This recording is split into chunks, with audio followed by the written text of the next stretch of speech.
Kahit nga po si Kalingap Edu ay napapansin po ito kay Viancy. Although lahat naman po ng Kalingap supporters ay kita po natin napaka-blooming po itong si Viancy.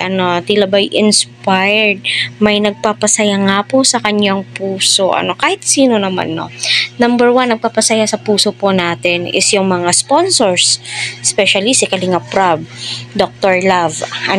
Kita po natin na gumaan po ang kanilang pamumuhay. Gayun pa man, syempre, counted na po doon si Kalingap Edu. Kita naman po natin na ginagawa lahat ni Kalingap Eds para mapabuti si Viancy.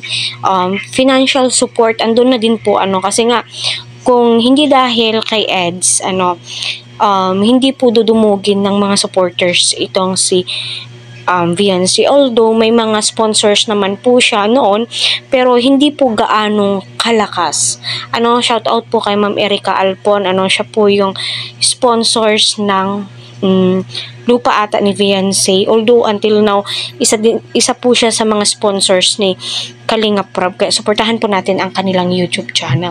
At saka syempre yung mga nangunguna, sila Sir Lito, na grabe yung pagmamahal po nila kay Viancy na ang hiniling lang po ni Viancy ay pabahay para sa kanyang pamilya. Ngunit sobra-sobra po yung binigay. Di ba? Saan ka pa ba kukuha ng ganong sponsors, di ba? Kaya deserve na deserve mo yan, Viancy, yung mga natatamasa mong blessings. Di ba, pansin natin, lalong gumanda si Viancy. Kamukha niya si yung nasa GMA, nakalimutan ko lang. Isa po siya sa prima donnas noon.